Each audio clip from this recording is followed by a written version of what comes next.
Welcome to Anatomy of a Strategy. This is Carlos Pacheco.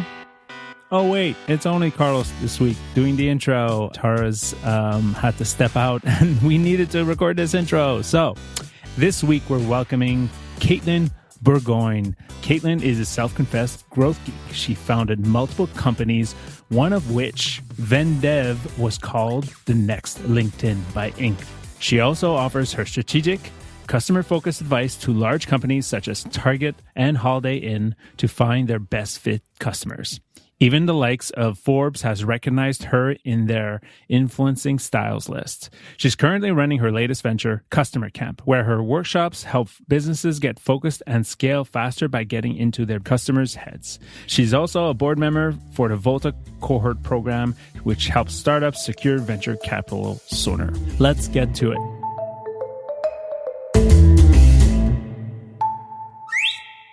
Thanks for being on the show, Katelyn. Tell us a little bit about yourself.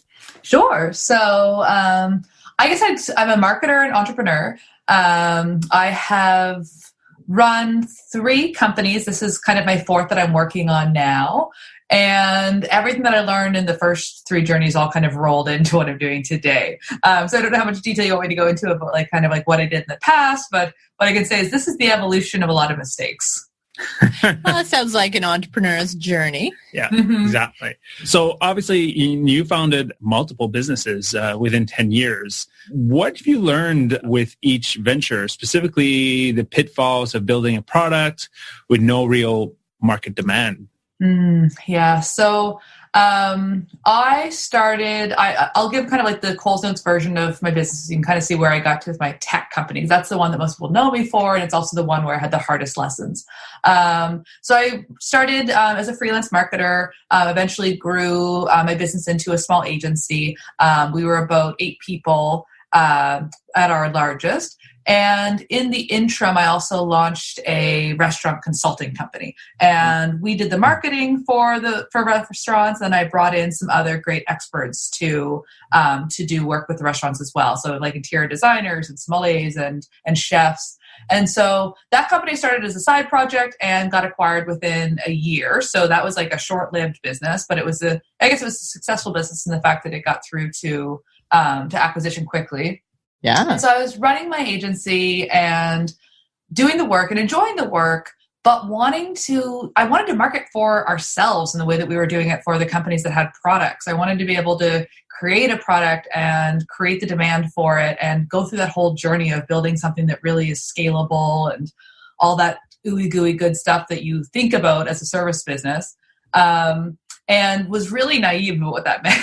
So I don't know that I would have, knowing what I know now, I would have done things very differently. But I came up with this concept at the time, which was a skill swapping platform for entrepreneurs. So essentially, one of the ways that I had kind of got things done in the early days of running my agency was, if I needed a lawyer, if I needed an accountant, when I didn't have cash in the very early days, I would swap skills with people and I would help them with some of their marketing and branding work and get the things I needed that way. And I thought, hey, there's probably other people that need something like this. And that was the idea.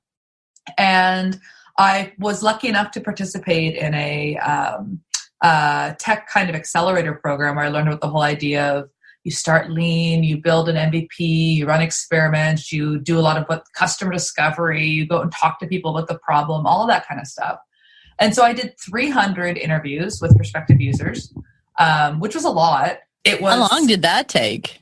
It took a while. I mean, I did them, I don't know, I did them, they were quick. Like I did them over the course of probably 6 months. And pretty fast for 300. Oh yeah. No. And they were fast and I was That's doing like them several all a wrong. Day, right? Yeah. That you were talking, okay. Well, I was doing them casually too. I was doing them when I would talk to other entrepreneurs. I'd kind of like squeeze in the conversations, but I was doing them all wrong. So I was spending most of those conversations talking about the idea, telling them why the idea was going to be awesome and getting their feedback on the idea. Yeah. And that's now what I know, not the way that these interviews should be done. You don't want to hear what you want to hear. You need to hear what you don't want to hear. Totally. And so in reflection, that led to us building the wrong product. we were good at marketing the product because that was kind of like our core strength, but I didn't have a technical co-founder. A lot of things kind of shifted along the path of the business, and we just weren't great at building the right thing. We were great at building demand. We were growing quickly and that we could acquire new users pretty rapidly, but they wouldn't stick around and they weren't active and the retention wasn't there. And so I learned a lot of hard lessons. We raised some venture capital, but not enough. And eventually ended up shutting that company down. And in the interim, while I was trying to figure out what do I want to be when I grow up, now I am kind of like back into square one. I did what was familiar to me, is that I went back to freelancing and doing consulting work. And I built this amazing network of founders who are working for high growth companies, and quickly realized that they had the opposite problem to what we had. They were actually really great at building products, but they didn't know who those products were for or what would make them buy them. And so that became kind of the focus of the work that I do today. And I do a little bit of consulting. I do some research projects for clients, but that's kind of like, I'm dwindling that down. It's probably only about 20% of where we spend our time. But primarily I do workshops and training on helping people to learn how to do customer research so that they can figure these insights out on their own. Very cool. Well, I mean, that leads us to Customer Camp. Yeah, which is obviously a natural evolution of your career at this point, right? Yeah. Tell us a little bit about the concept behind Customer Camp, because that's the product that you're selling nowadays, right? Yeah. So the concept behind Customer Camp, it came from me going and sitting down with these clients of mine, in the days when I was still freelancing and trying to figure this out. And they would often have raised millions of dollars, have a really cool product that's like exciting tech. And I would sit down in their boardroom, and the first thing that I would do is I'd say, tell me about your customer. And what started happening pretty commonly was that there wasn't a lot of clarity really around who that customer was, or that it was vague. I'm feeling your pain right now. I know. Okay, keep going. Yes, you guys have been there. And so I started doing this experiment where rather than us having a conversation, I would ask questions, and I had everybody on the team fill out a Google form as I asked the questions. I was like, who's your customer? Why do they buy from you? Why you? Those sort of questions. And then I would show their answers up on the screen. And it was like this shock moment for a lot of them where they're like, oh, we're all sitting next to each other in the office every day, and we have some different assumptions than what I thought. I thought we were all clear on this, and maybe now we're not so clear. And so that exercise and, continuing to work with these companies, it just led me to realize there's really a need for people to better understand who their customers are and what's going to make those people buy.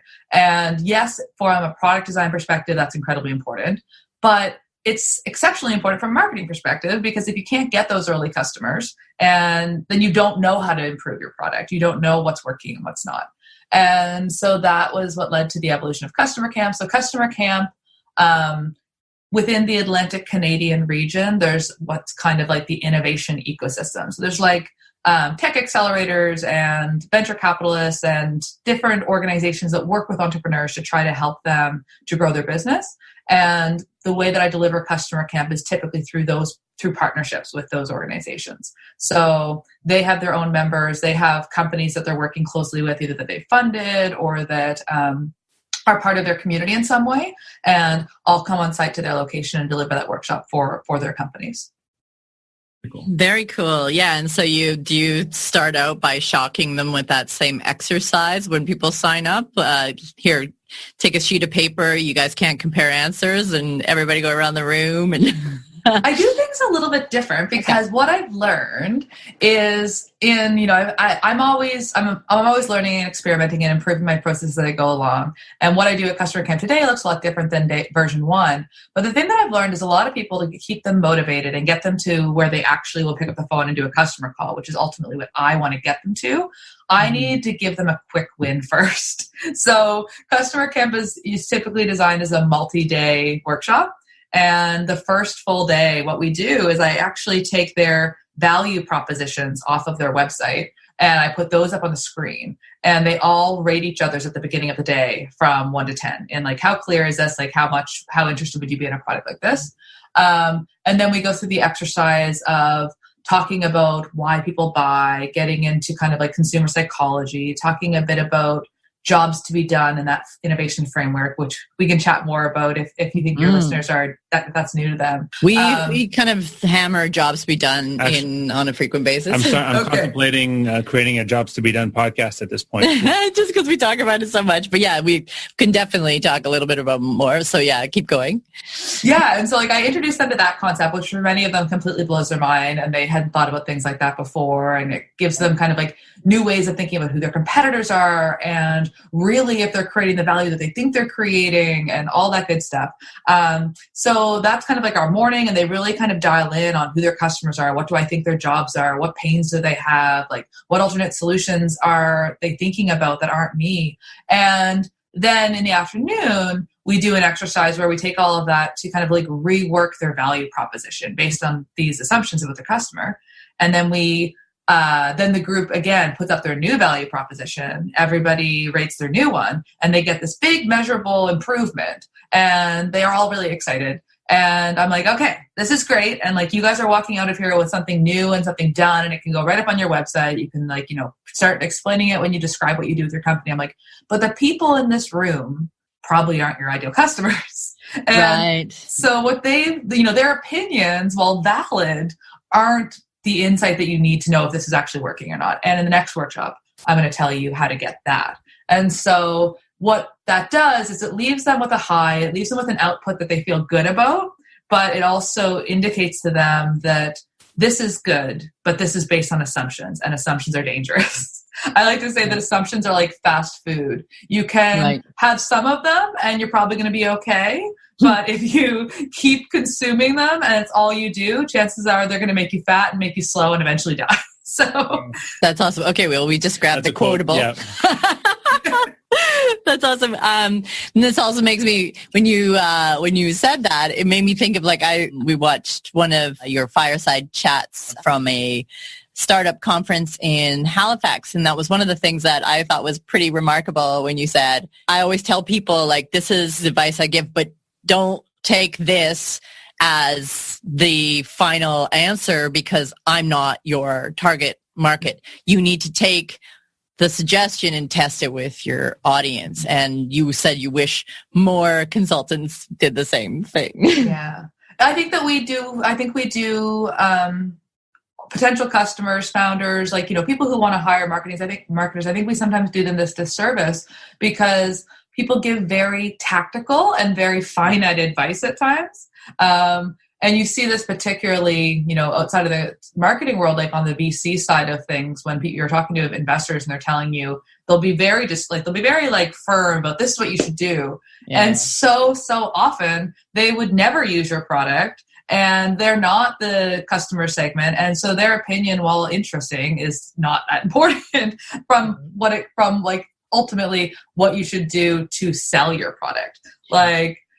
I think that's something, especially I do a lot of work with people that are in the tech startup space, and they get mentor whiplash. They get all of these smart people giving them very specific and very prescriptive advice. Yeah. And that's a shame because, great advisors are going to say, they're going to ask you better questions. I'm not necessarily going to tell you how to go about doing it.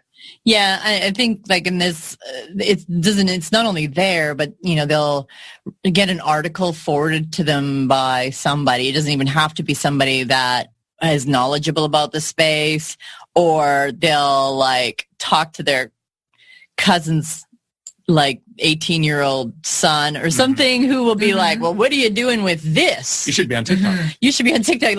What's your blah, blah strategy? And I think you've probably encountered this too. It's very frustrating as either a consultant or an agency that's been working with a client and looking at the bigger picture to have a client come and be like, hey, you didn't talk about this. What are we doing with this? And for a fact that they're getting it from that sort of fly-by-night advice set from somebody who doesn't know the whole picture. Right. Well, a lot of marketers are too tactical. And I think April Dunford, who I know is a guest in your podcast, I think the first time I heard this was from her, but I was like, that's genius. I don't think she's not the original source, but this idea of, if you sell hammers, everything looks like a nail. Yeah. And I think that so many marketers are highly specialized today. And therefore the answer is always, well, we do this and you need that. Yep. And they do their customers a disservice by assuming that customer came to them actually knowing what they needed. Because in a lot of cases, they don't know. And it's our job to be able to tell them whether or not we're the right fit for them or not. And it's a double-edged sword, though, right? Like, so, for instance, just between Carlos and I, and Carlos can push back on me on this if he wants, but I am more of a let's step back, deep dive, look at the bigger picture, talk to customers, do our ethnographic research, do all the stuff that we do to make sure that we understand the scope of the issue. And Carlos is like, he's more of a specialist. He's been working in video and specifically on YouTube for a bunch of years. So we'll be in a meeting and he'll be like, have you tried YouTube? And I'll be like, shut up. YouTube may well be a good answer for them, but that's one of the things that I've been, poor Carlos gets kicked under the table quite often because I'm like, don't go to YouTube right now. Let's keep them in the realm, because there may be ways that you have an inkling of, I think that they should be doing this. Even you probably have the same thing, right? Where you're like, I see a glaring omission in what they're doing here already. However, I never want to say up front that's a glaring omission, and instead I want to advise them very strongly to step back and give them sort of, I think you've talked about giving like the buy-in sandwich or something like you've talked about. We could talk a little bit about that, but buy-in burger. But for me, I always kind of give them the risk analysis in that way, where I say, the risk is you can spend this, you'll be spending this much money, and then we'll end up like spending a whole bunch of money and then no further ahead if we don't understand the problem in the first place. But the problem with that answer, which I think is the right answer, and is the right answer, is that people will gravitate towards Carlos because they'll be like, he's given me something solid to work with. Well, it's interesting. I mean, the way our brains work, and I saw another speaker talking about this recently, I thought it was really fascinating. Like everything we do, we are trying to survive or thrive. And so it's like we have the whole Maslow's pyramid thing. It's like we have to make sure that our core needs are met. And then when it comes to what we pay attention to, it's things that are going to either help us to meet those core needs or help us to continue to thrive. And our brains are really good at conserving calories. Like our brains use 20% of our caloric production throughout the day, which is kind of crazy considering what a small portion of our body they are. And they've learned when to shut off. And I think that when people gravitate towards those tactical ideas, it's because it's easy to understand right away. It's like, okay, good, I get to turn off now. That's good. I can go and think about something else. I can go and daydream. We figured it out. And we're not great at minutia. We're not great at complexity, even though you need to go through that to get to the good stuff. Our brains are designed to be very resistant to that. Yeah, well, human psychology is we're more risk averse than we are opportunity focused. And I think one of the problems that has plagued marketing, especially like a CMO of a big company, for instance, and we've seen studies on this, and we've even witnessed this firsthand. Is if what you're doing isn't working as well as it used to work, quite often you'll look for other opportunities, but you're going to weight what you're doing and the results of it higher than those opportunities because the switching costs, right? So if you say, you take all your money, and I think a lot of brands have done this, in the past couple of years, they've actually made that big switch. I'm going to take all my money out of TV because TV's not working anymore, and I'm going to put it into digital, for instance. And this is just a bad example, but when digital, then when you're doing the assessment or when you switch, you will pull the plug a lot faster when it's not performing like you want, and go back to the devil because it seems like the opportunity is there, but the risk is too high for you. And the other thing is, I mean, at the end of the day, when certain channels aren't performing, like people talk about the law of shitty click-through rates. Like, once a tactic or a channel becomes popular, very, very, initially everybody opened emails because it was novel to get a promotional email. And of course now it's like incredibly difficult to get people to actually pay attention to your emails. But really the way that you can create higher performing marketing materials, regardless of channel, just comes down to understanding your audience, because the chances are that, like if TV is not working, is it because TV doesn't work, or is it because your message is just shitty? Like there's or is like TV's great for some audiences, but not for others, right? Like that's also totally. Are your people there, and are you talking to them in a way that's actually going to get them to perk up and pay attention?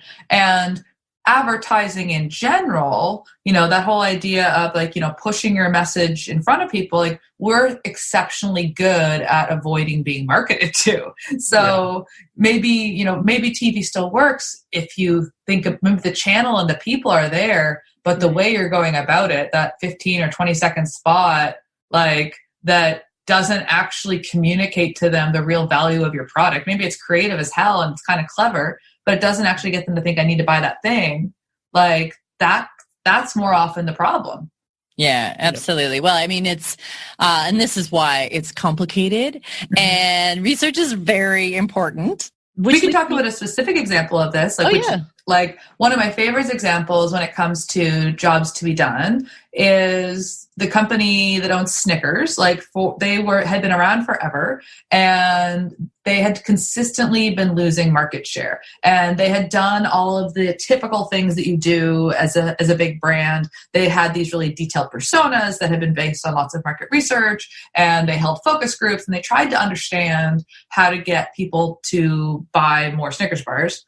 And when they ended up taking a different approach, and they did more jobs to be done style research, where they interviewed people who had been buying them and trying to understand what they were trying to get done, that's when they came up with that breakaway campaign that you might, it was a couple of years ago, but it was the Betty White campaigns, the You're Not You When You're Hungry. And they killed it with that. They grew market share by 17% in a year. And that message worked everywhere. And they realized, like, people see Snickers, we can position Snickers in a class of its own because it has so many peanuts. We can talk about it more as this like in-between meal that, while it's delicious and not great for you, it's actually kind of better for you than, let's say, corn chips or protein in it, or Skittles. Exactly. It's healthy-ish, right? And if you're a college student that is finishing classes and on your way to football practice, and you don't have time to eat in the middle, and you're on campus, and there's like convenience store there, or there's what's it called? A vending machine. Yeah. You can position Snickers as the best choice in that machine, right? It's the best thing to get the job done in that particular circumstance. And you can show them through examples what happens if they don't eat something to satisfy their hunger. They're going to underperform. They're going to make a fool of themselves in the field. They're going to show up for study group, and the girl that's there that they're interested in is going to think they're a dummy because they can't answer any of the questions articulately. And so you can actually show that whole "you're not you when you're hungry." It's showing people it's showing them what they want to achieve and that transformation that they want to make. And it's clearly saying, when you feel like this and you're going to potentially risk having that bad thing happen, which is, performing poorly, here's an option, and it's quick and it's around you already. And so it was genius. And that ad performed well on TV. It performed well in print, but it was because they understood the job and they were able to position their product as the right solution. Yeah, that's funny, because when you first brought up Snickers, I was like, what job would you need to be done that Snickers would satisfy? And now I understand. That's great. Thank you. I'm now craving a Snickers bar. That's a great example. And it also makes me think, there's a lot of things that we would look at and be like, well, what's the job to be done that thing solves, just like a Snickers bar, right? Or a can of Coke, or I don't know, something frivolous that we think about, which aligns really nicely to somebody has a job to be done that will be satisfied by that thing. And it's just a matter of making sure, and back to sort of the April side of things, positioning it properly, which is very important, because if you try to sell it in a more generic way, which a lot of people do, they'll be like, we want to appeal to a broad audience because this could be for anyone. It's so flexible. It's general. And the problem is when you do that, you don't actually end up connecting with that job to be done, which I think is the key to understanding audiences. Am I correct in that assumption? I think so. I think we're so lucky as marketers today because we can be more personalized in our messaging and approach than ever before. And yes, of course, there's still billboards and there's mass marketing opportunities that we can take advantage of, but we can get incredibly narrowly focused on people at very specific times in a buying journey. And so what's so neat about this is it can pull out these really interesting stories that help you as a marketer figure, okay, if that's what they're trying to achieve, then this is why they're doing it. Like, how can I use this intel to get in front of them sooner and to create really interesting content and campaigns that are going to resonate with them and get them excited? And we can do it in a hyper targeted way. And then we can also kind of pull up a couple of layers and have a broader message that we can use in other channels to get that message out that appeal to more people. So I like to tell the story of like why I bought like my AirPods. And I would say that I wasn't necessarily wowed by any of the marketing Apple did for AirPods, but I had such a specific job to do that once I knew what the product did, I was like, yeah, that's it, I'm buying it. So I am a super productivity nerd, and as a marketer, like you're always trying to learn and kind of keep on top of your game and learn from smart people, like listening to your podcast and other podcasts that I love. And it's hard to squeeze in the time to do that.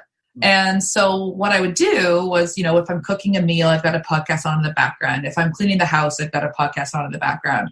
And so I would try to find these times where I was doing these monotonous activities to be able to make those times more productive.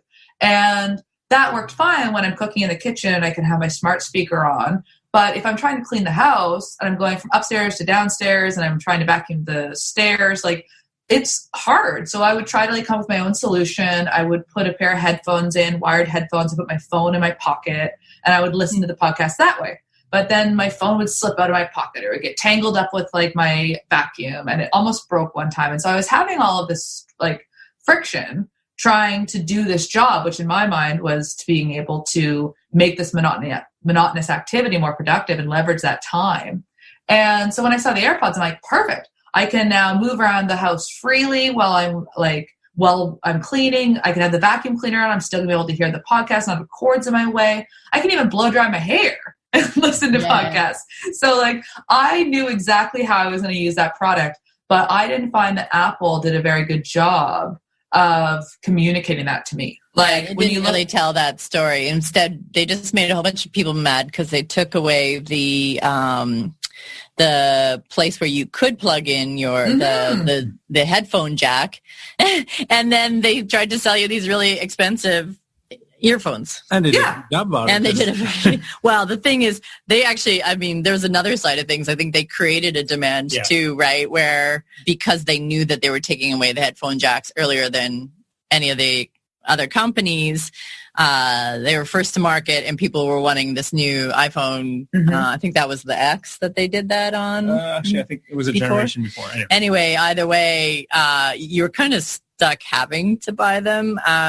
But yeah, for people with previous generation phones, of course, then they had to sort of make up their own story. So I think maybe Apple, because they have a monopoly on that side of the market, they were able to get away with not telling that story and connecting with people's jobs to be done, perhaps. I don't know.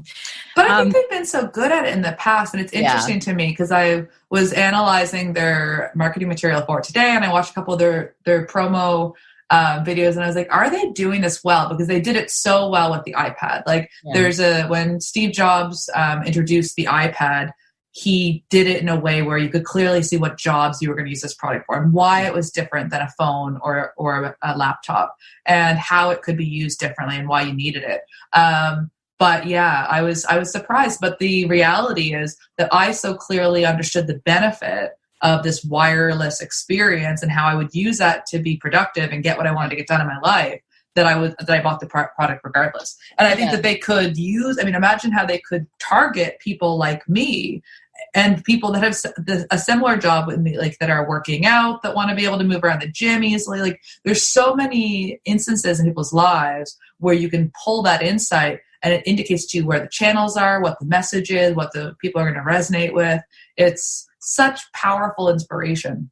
Yeah, went to the gym example. I actually had AirPods, or I still do, but I don't use them anymore. And when I was on the treadmill or doing anything in the gym, they would always fly out of my ears and end up across the gym. So I had a new job to be done, which was to find in-ear Bluetooth headphones that worked well and didn't fly out of my head when I was trying to do planks to treadmill to etc. And I ended up going for the Beats Pros because they wrap around the ear, and I'm totally in love with them. But that was like a new job to be done where when I wasn't working out, I wouldn't dream of spending whatever $350 on a pair of headphones because that, like, to me, I think we were talking earlier before we started the podcast, I'm no audiophile, so I'm not going to spend that kind of money on on headphones, but all of a sudden it was function, and then I might as well get the ones that, sound good enough for me to be able to have like a noisy gym around me and be able to hear the podcast that I'm trying to consume. Totally. Well. And Beats has done an amazing job of showing that they do that job. Like, I know that they do that better than AirPods because they communicate that. They show the athletes in the gym sweating, like hanging upside down. Like, they get that that's what they do well, and they showed it.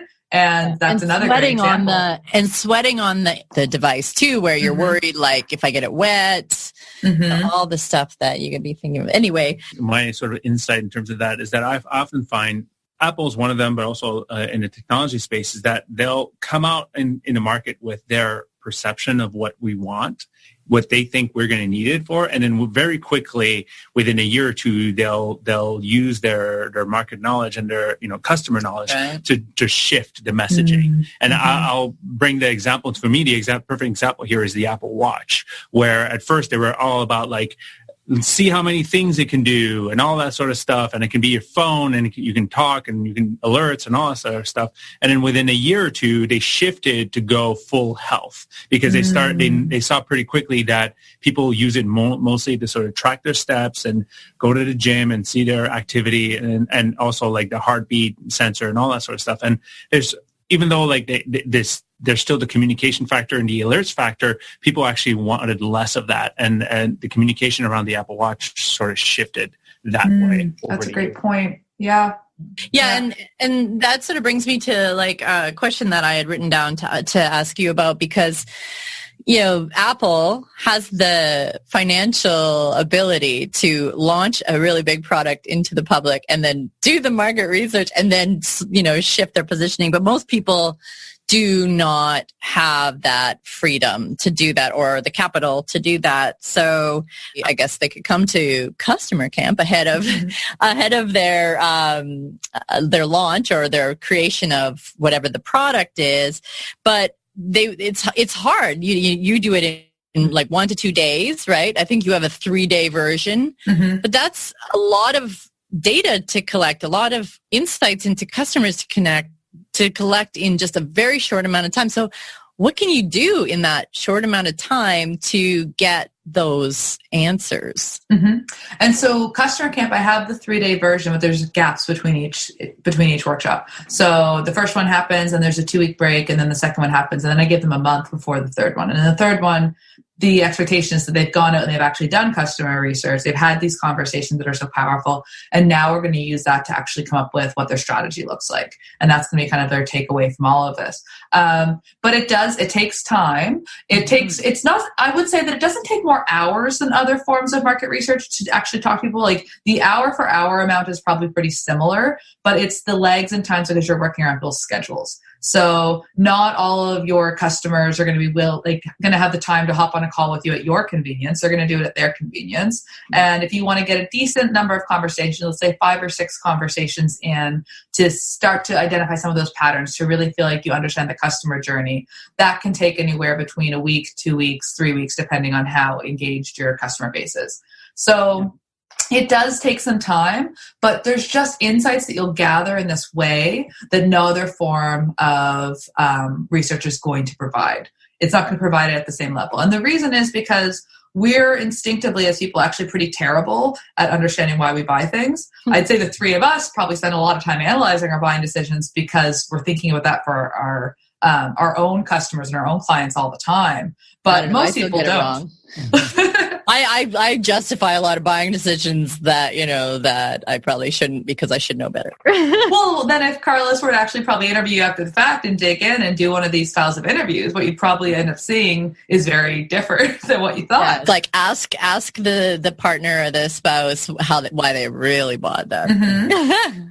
Well, it's interesting because there was a saying, and I'm always fascinated by like buyer psychology, but they say, people buy things for emotional reasons and justify them logically. And that makes sense intuitively. But really, based on this newer study, they found that 95% of buying decisions are made unconsciously, in that, yes, we've been thinking about them. We weigh them once it comes time to actually buy, but we're doing it without even realizing that we processed a massive amount of information in getting to where we are unconsciously. And so most people won't tell you in a survey, won't, answer on a quick call if you ask them why they bought. They can't get into the stuff that can be so juicy and exciting for us as marketers because they don't necessarily know it as easily as just to kind of like rattle it off.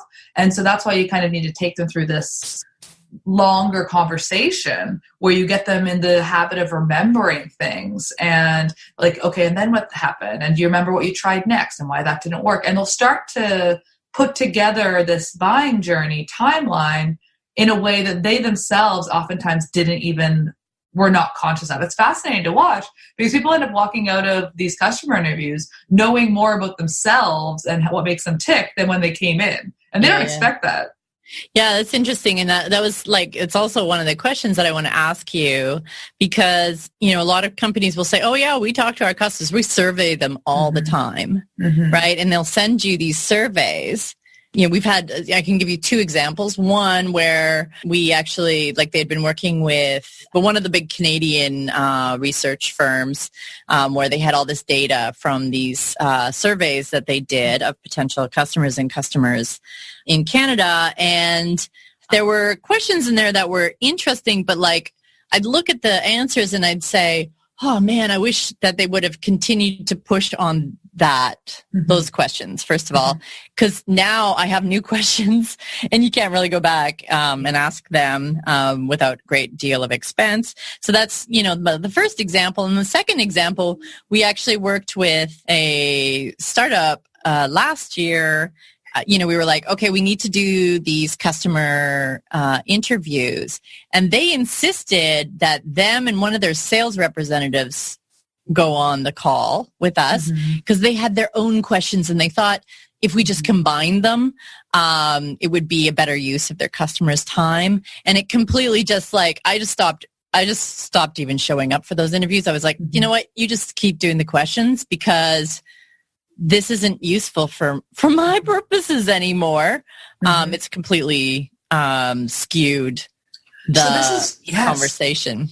This is one of the things that I continue to kind of articulate and talk about, but I think it's a message that I haven't really got out there as clearly as I would like to. And that's this idea of garbage in, garbage out. You can be talking to customers, you can be surveying customers.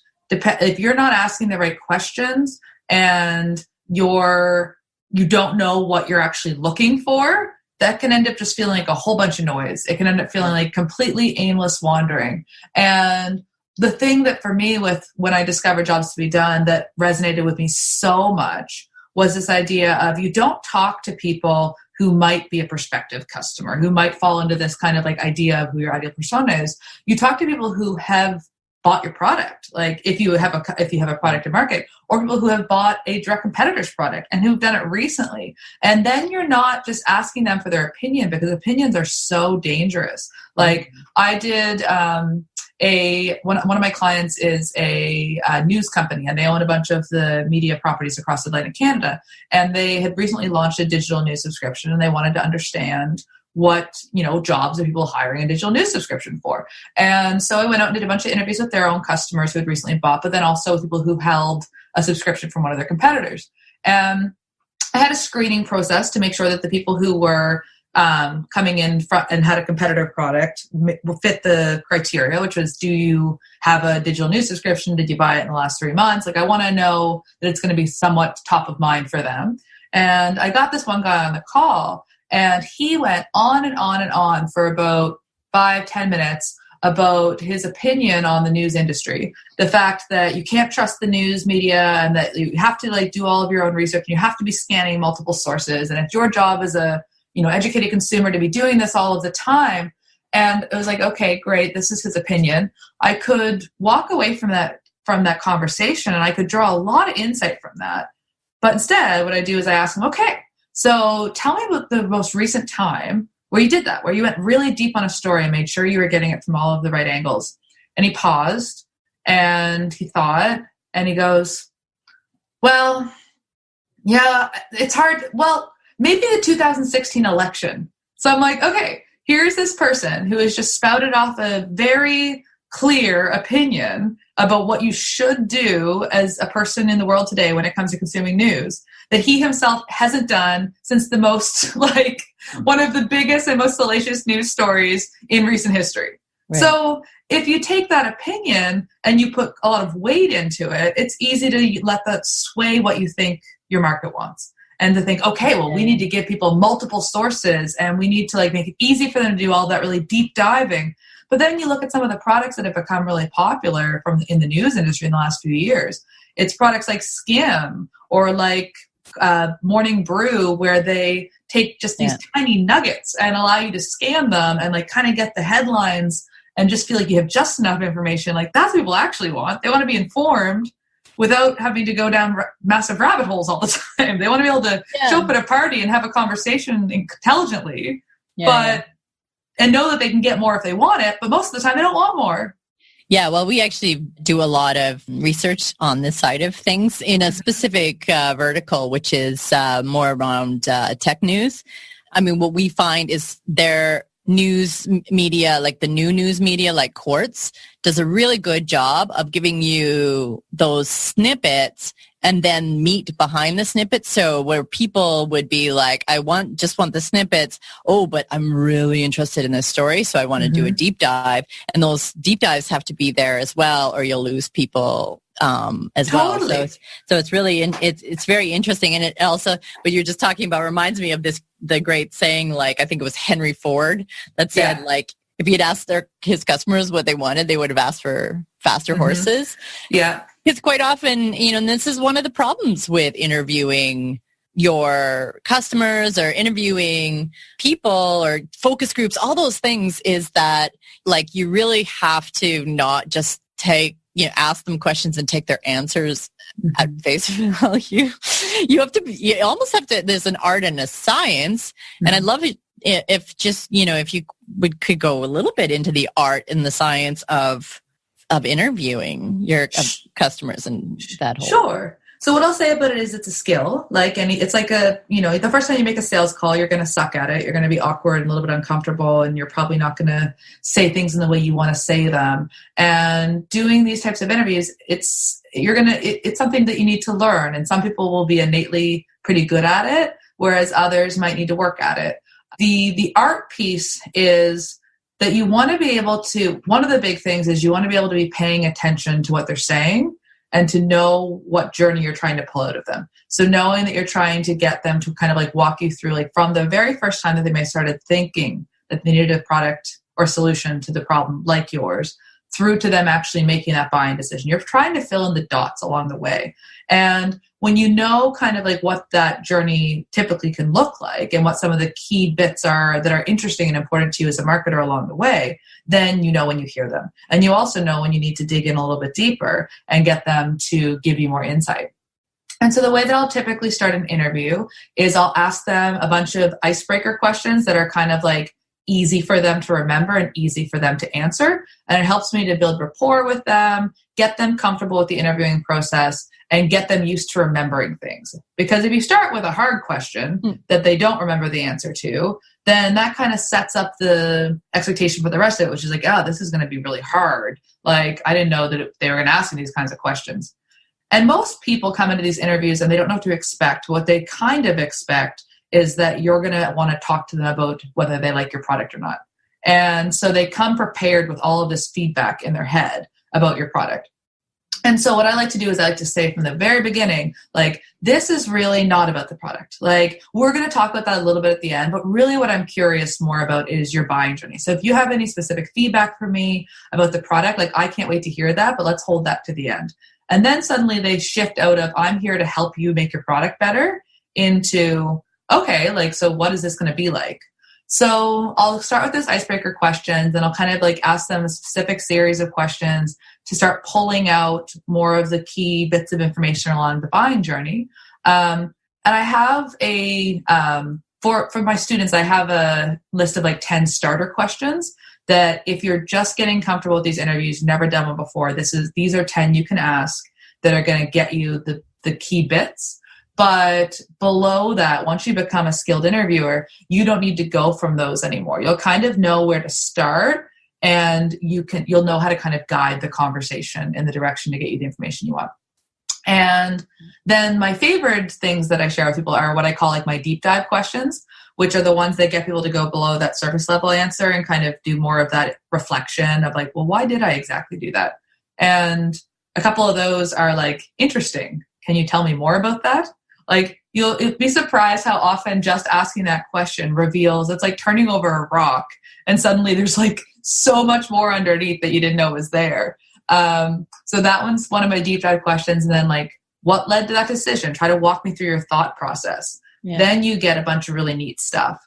And then people will use negative words or positive words. And those are signals. Like whenever they talk about emotional language, it's like a beacon that should be flashing in your head going, okay, dig in there. And I'll say things like, that seems to really bug you. I bet you there's a story there. And then I'll get this like backstory from like, well, yeah, my uncle, blah, blah, blah. And I'm like, fascinating. So like, this is like, something to do with them specifically. Like it really doesn't have to do with the product.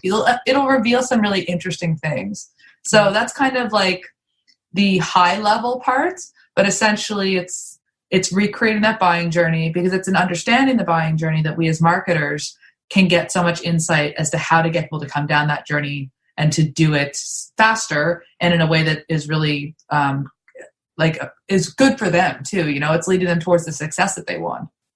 So yes, it's sounds like it's very qualitative. Like I would imagine that every interview is going to be a little different. There's not really consistency, or do you need to have some sort of data point that you measure each interview against? Like, does it? I would say that every interview is very different. And I've done a lot of phone interviews where, they're going to ask you the set list of questions, but they're not necessarily going to dig in more because these are the questions they've been told to ask. And then you can throw every answer to every individual question into, a sentiment analysis and like kind of like pull out some stuff into a word cloud, that sort of thing. Like, that's great.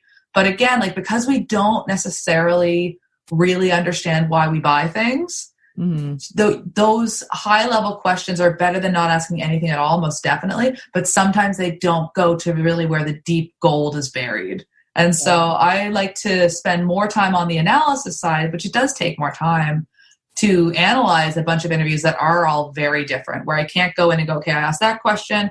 Here are my 10 answers to those 10 questions. I asked every person, they all answered it like this.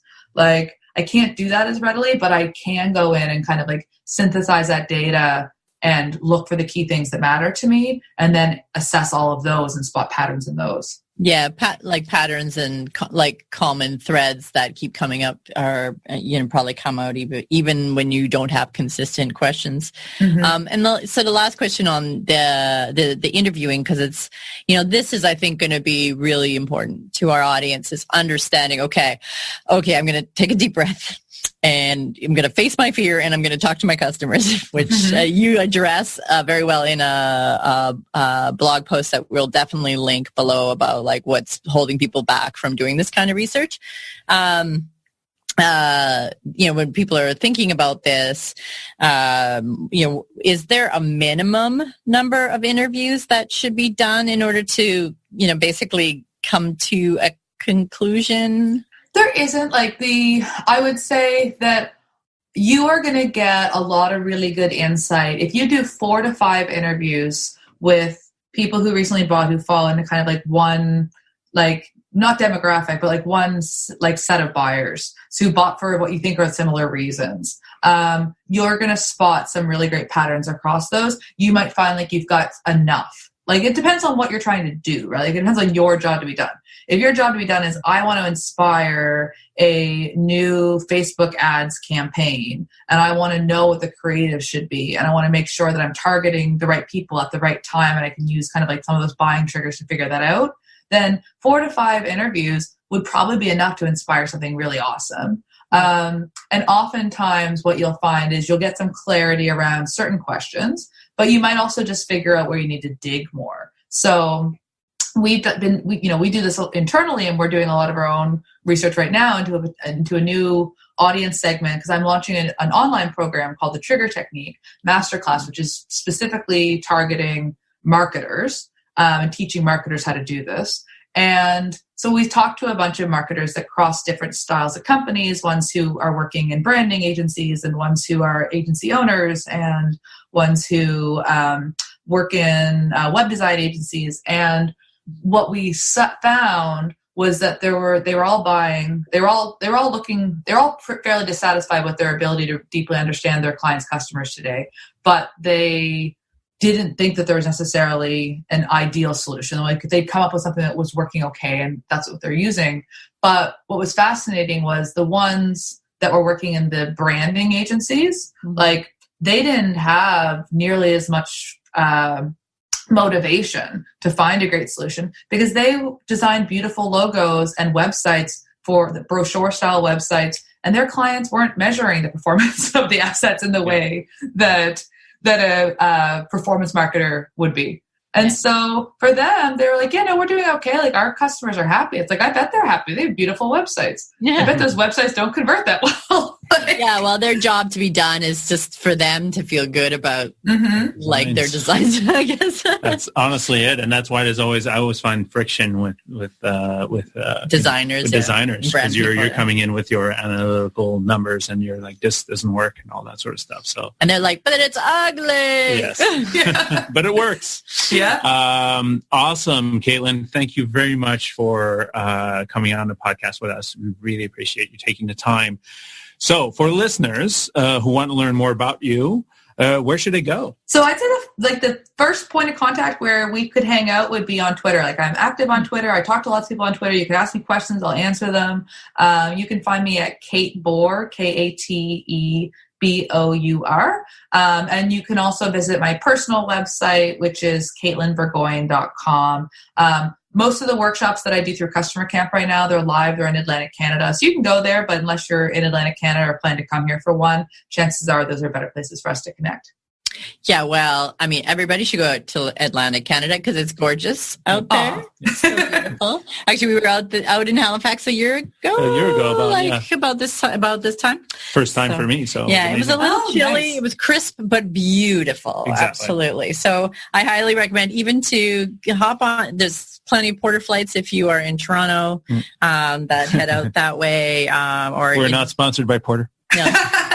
But well, if Porter is listening, we are putting up. Anyways, thank you so much, Kate. Thank you, guys. And super mind-blowing. And we look forward to publishing. Awesome. Oh, thank you guys so much. Have a great day. Have a great day.